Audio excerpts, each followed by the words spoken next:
Here's a terrifying fact. After age 60, your muscle mass drops by 8% every decade. Your social circle shrinks by half. Your cognitive flexibility plummets. But here's what's even scarier. Most people think they can wait until retirement to address these changes. They're wrong. There's a critical window between ages 50 and 60 where the habits you build determine whether you'll thrive in your later years or merely survive them. The difference between someone who ages gracefully and someone who struggles isn't genetics or luck. It's the routines they started before their 60th birthday. Today, I'm sharing the 5 specific routines that separate those who flourish after 60 from those who fade. These aren't just healthy habits, they're your insurance policy against the decline that doesn't have to be inevitable. Routine 1.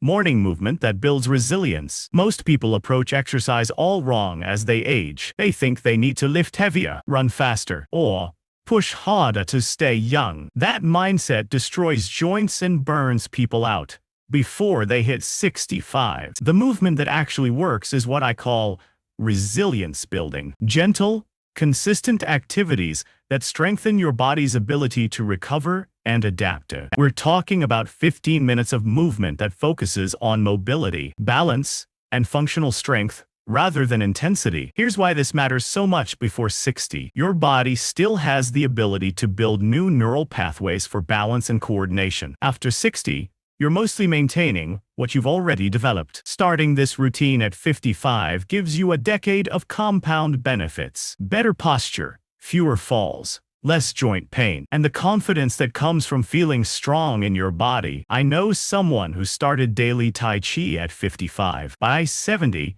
she was leading hiking groups and had never broken a bone. Compare that to her neighbor who waited until 65 to start exercising after a health scare. Despite working with trainers and following all the right programs, she never developed the same natural grace and stability. The biggest mistake people make is treating movement like medicine, something unpleasant you force yourself to do. Instead, find movement that feels good in your body. Maybe it's dancing in your kitchen, gardening, or walking while listening to podcasts. The key is consistency over intensity. The mindset shift that makes this stick is thinking of morning movement as a celebration of what your body can do, not punishment for what you ate yesterday. When you start your day by honoring your body's need for gentle movement, everything else feels easier. Routine 2.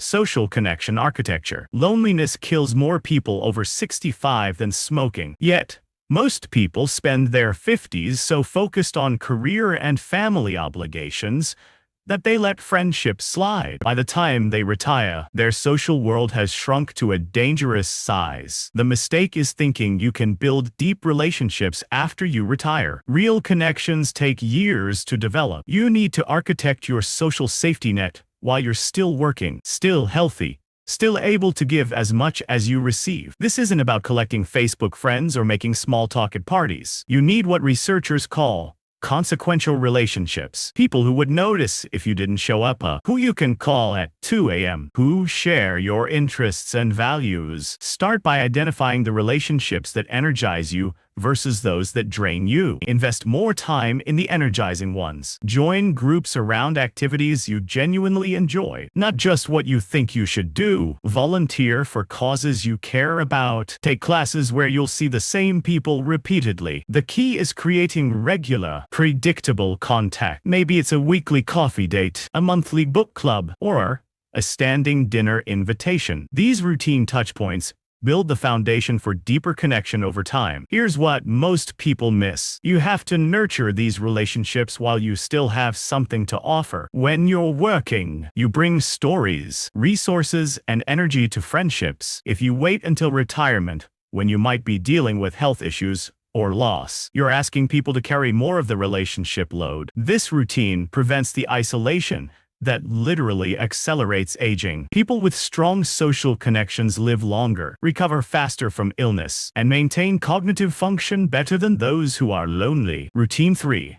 Purpose-driven learning and growth. Your brain is like a muscle. When you stop challenging it, it atrophies fast. But here's what's fascinating. People who continue learning new skills throughout their 50s build cognitive reserves that protect them from mental decline later. The type of learning matters. You want to pick up skills that are complex enough to create new neural pathways, but meaningful enough to sustain your interest for years. This isn't about memorizing facts or taking random classes. It's about identifying your legacy skill, something you can develop mastery in and potentially share with others. Maybe it's learning a musical instrument, mastering a craft like woodworking or pottery, studying a new language, or diving deep into photography. The best choices combine mental challenge with physical coordination and social connection. I've seen people transform their entire experience of aging through purposeful learning. One woman started learning Spanish at 52 because she wanted to volunteer with immigrant families. By 68, she was leading cultural exchange programs and had built an entire community around this passion. Her mind stayed sharp, her days had meaning, and she developed friendships across generations. The compound effect is incredible. When you're actively learning, you maintain curiosity about the world. You stay engaged with new ideas and different perspectives. You have stories to tell and wisdom to share. Most importantly, you prove to yourself that you're still growing, still capable of change. People who stop learning often become rigid in their thinking and resistant to change. When major life transitions hit retirement, health challenges, loss of loved ones, they struggle to adapt. But people who've maintained a learning mindset approach these challenges as problems to solve rather than defeats to endure in. The key is starting this routine while you still have energy and mental flexibility. Learning gets harder as you age, but if you build the habit now, you'll maintain it naturally later. Routine 4.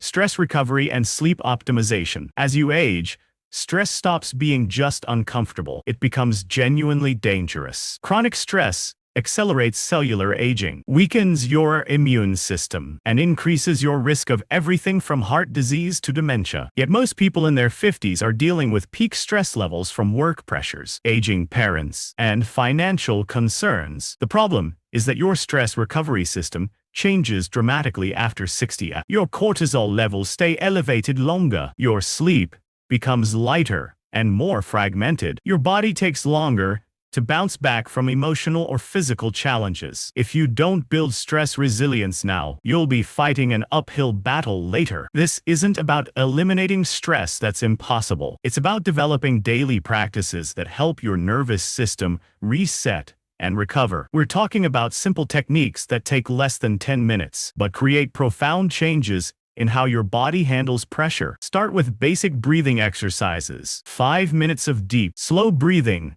signals your parasympathetic nervous system to shift into recovery mode. Add in progressive muscle relaxation, where you tense and release different muscle groups. These aren't just relaxation techniques. They're training your body to recognize the difference between tension and ease. Sleep preparation becomes critical in your 50s because sleep architecture changes as you age. You'll naturally spend less time in deep sleep and more time in lighter stages. But you can optimize what you get by creating consistent evening routines that prepare your body for rest. Dim the lights 2 hours before bed. Keep your bedroom cool and dark. Most importantly, develop a mental routine that helps you process the day's stress instead of carrying it into sleep. Maybe it's journaling, meditation, or simply reviewing 3 things you're grateful for. The goal is building emotional regulation skills while your brain is still flexible. People who master stress recovery in their 50s